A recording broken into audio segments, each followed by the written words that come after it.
नमस्कार दोस्तों। आज है 28 अगस्त और स्पेशल करंट अफेयर्स में फ्रेंड्स आपका स्वागत है। आज का हमारा पहला क्वेश्चन है, न्यायालय का अवमानना अधिनियम 1971 के अनुसार न्यायालय की अवमानना कितने प्रकार की होती है? According to the contempt of court act 1971, what is the contempt of court? तो टू टाइप्स, दो प्रकार की होती है न्यायालय की अवमानना अधिनियम 1971 के अनुसार। नागरिक अवमानना यानी कि न्यायालय के किसी भी निर्णय, डिक्री, निर्देश, आदेश, रिट अथवा अन्य किसी प्रक्रिया या किसी न्यायालय को दिए गए उपकरण के उल्लंघन के प्रति अवज्ञा को नागरिक अवमानना कहते हैं। आपराधिक अवमानना यह किसी भी मामले का प्रकाशन है या किसी अन्य कार्य को करना है जो किसी भी न्यायालय के अधिकार का हनन या उसका न्यूनीकरण करता है, या किसी भी न्यायिक कार्यवाही में हस्तक्षेप करता है, या किसी अन्य तरीके से न्याय के प्रशासन में बाधा डालता है। तो इसके प्रावधान में जो सजा है, न्यायालय की अवमानना अधिनियम 1971 में दोषी को दंडित किया जा सकता है। यह दंड 6 महीने का साधारण कारावास या 2,000 रुपये तक का जुर्माना या फिर दोनों एक साथ हो सकते हैं। इसके अंदर जो संशोधन किया गया है, इस कानून में 2006 में एक रक्षा के रूप में सच्चाई और सद्भावना को शामिल करने के लिए संशोधित किया गया था। अनुच्छेद 129 में क्या दिया गया है? What is given in the article 129? तो सर्वोच्च न्यायालय एक अभिलेख न्यायालय होगा और इस तरह की न्यायालय की सभी शक्तियां होंगी, जिसमें स्वयं की अवमानना के लिए दंडित करने की शक्ति भी होगी। The supreme court shall be a record court and shall have all the powers of such court which shall have the power to punish for contempt of itself. अनुच्छेद 215, प्रत्येक उच्च न्यायालय का एक अभिलेख न्यायालय होगा और इस तरह के न्यायालय को सभी शक्तियां होंगी जिसमें वह स्वयं की अवमानना के लिए दंडित करने में सक्षम है।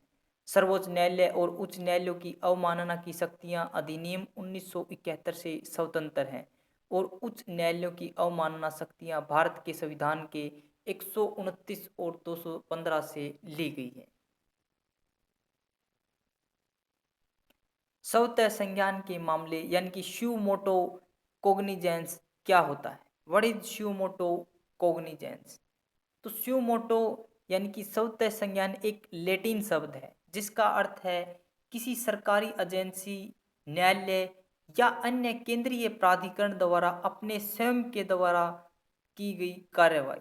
स्यू motu is a Latin word meaning action taken by a government agency, court और other central authority on its own. न्यायालय कानूनी मामले में स्वतः संज्ञान तब लेता है जब वह मीडिया के माध्यम से अधिकारों के उल्लंघन या ड्यूटी के उल्लंघन या किसी तीसरे पक्ष की अधिसूचना के बारे में जानकारी प्राप्त करता है।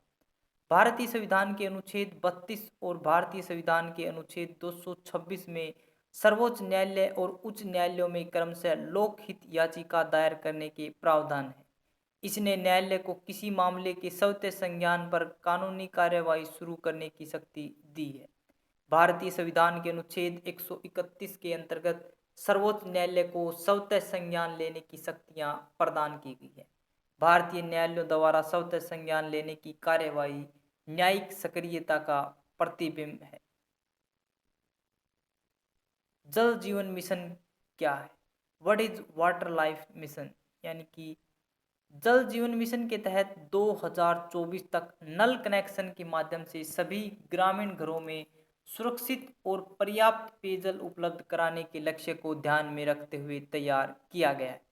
The Jal Jeevan mission has been prepared keeping in mind the goal of providing safe and adequate drinking water to all rural households through tap connections by the year 2024। भारतीय मानक ब्यूरो ने पाइप द्वारा पेयजल की आपूर्ति के लिए मानकों का एक मसौदा तैयार किया गया है।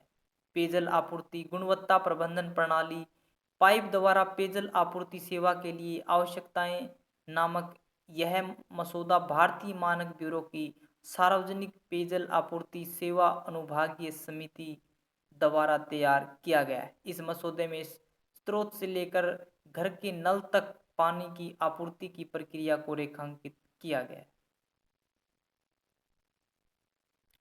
डिस्ट्रिक्ट मीटरिंग एरिया क्या है? What is district metering area? तो DMA district metering area, DMA जल नेटवर्क में रिसाव को नियंत्रित करने के लिए एक अवधारणा है। DMA is a concept for controlling leakage in water networks. इसके तहत जल वितरण तंत्र को विभिन्न क्षेत्रों में बांट दिया जाता है, जिन्हें डिस्ट्रिक्ट मीटरिंग एरिया के नाम से जाना जाता है। इसके तहत जल रिसाव का पता लगाने के लिए विभाजन बिंदु पर एक प्रवाह मीटर या फ्लो मीटर लगा दिया जाता है। फ्रेंड्स, अगर आपको किसी भी एग्जाम, किसी भी स्टेट के पीसीएस, उस स्टेट के कलर, पटवारी, ग्राम सेवक, पुलिस या किसी भी एग्जाम के लिए अगर आपको प्रिपेयर करना है, करंट अफेयर्स आप यहाँ से आसानी से कर सकते हैं। ट्रांसजेंडर व्यक्तियों के लिए राष्ट्रीय परिषद किस अधिनियम के तहत तैयार की गई है? The national council for transgender persons has been enacted under which act? तो एनसीटी का गठन ट्रांसजेंडर व्यक्ति अधिकारों का संरक्षण अधिनियम 2019 के तहत किया गया है। The NCT is formed under the transgender persons act 2019। इस अधिनियम में ट्रांसजेंडर व्यक्तियों के सामाजिक, आर्थिक और शैक्षणिक सशक्तिकरण की दिशा में एक मजबूत कार्य प्रणाली उपलब्ध कराने के प्रावधान शामिल किए गए हैं। ट्रांसजेंडर व्यक्ति अधिनियम 2019 में क्या परिभाषा दी गई है? What is defined in the transgender persons act 2019?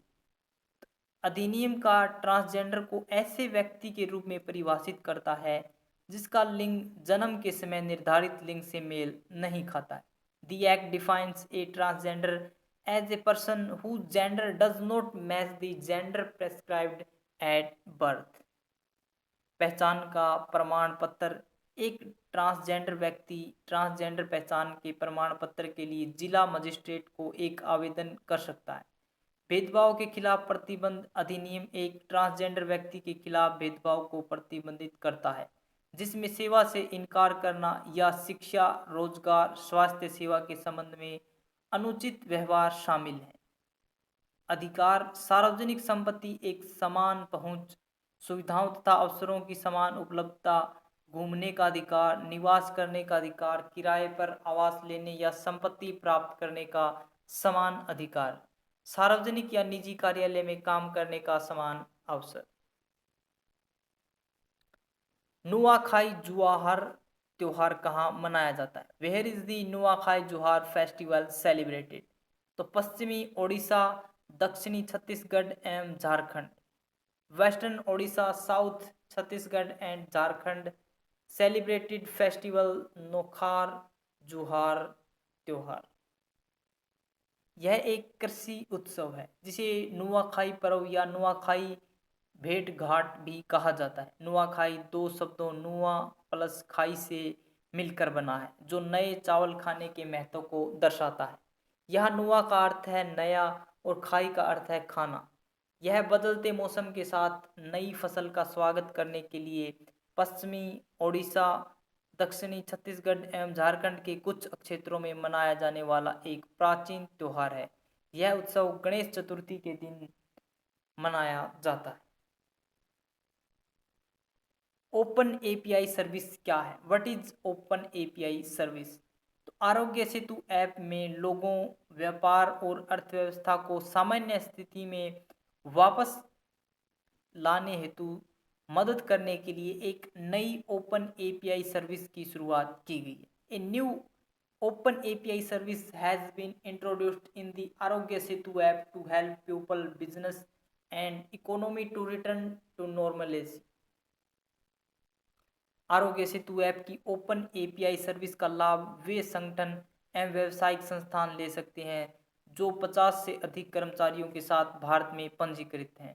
और वे रियल टाइम में आरोग्य सेतु आवेदन के बारे में पता लगाने तथा अपने कर्मचारियों या आरोग्य सेतु के अन्य उपयोगकर्ताओं जिन्होंने संगठन के साथ अपनी स्वास्थ्य स्थिति साझा करने के लिए अपनी सहमति प्रदान की है, स्वास्थ्य स्थिति प्राप्त करने के लिए ओपन एपीआई सर्विस का उपयोग कर सकते हैं। ओपन एपीआई सर्विस केवल आरोग्य सेतु स्टेटस एवं आरोग्य सेतु उपयोगकर्ता का नाम उपयोगकर्ता की सहमति से प्रदान करेगा। ओपन एपीआई सर्विस के माध्यम से कोई अन्य व्यक्तिगत डेटा प्रदान नहीं किया जाएगा। जब लक्ष्य जीत का हो तो हासिल करने के लिए कितना भी परिश्रम, कोई भी मूल्य क्यों न हो, उसे चुकाना ही पड़ता है। अगर आपका लक्ष्य सिर्फ जीत है, आप जिस भी कार्य को करना चाहते हैं, अगर आपका लक्ष्य उसे सिर्फ पाना ही है, तो फिर आपको कितना परिश्रम, उसका क्या मूल्य आपको चुकाना पड़ता है, यह आपके लिए कोई मायने नहीं रखता है। अगर आपका लक्ष्य सिर्फ जीत है, तो आप कितना भी परिश्रम करें, आप कभी थक नहीं सकते। आपको कोई भी मूल्य चुकाना पड़े, आप उसके लिए हमेशा तैयार रहते हैं। Question of the day friends, जल जीवन मिशन में लक्ष्य कब तक रखा गया है? ऑप्शन ए है 2024, ऑप्शन बी 2025, ऑप्शन सी 2050 और ऑप्शन डी 2030। तो कब तक जल जीवन मिशन का लक्ष्य रखा गया? अगर आपको यह वीडियो अच्छी लगी तो फ्रेंड्स इसे लाइक करें, शेयर करें और हमारे चैनल को सब्सक्राइब करें ताकि आपको नोटिफिकेशन मिलता रहे। अगर आपको इसकी पीडीएफ चाहिए तो आप हमारे टेलीग्राम ग्रुप से डाउनलोड भी कर सकते हैं, जिसका लिंक हमने डिस्क्रिप्शन बॉक्स में दिया हुआ है। आज के लिए इतना ही फ्रेंड्स, थैंक्स फॉर वॉचिंग।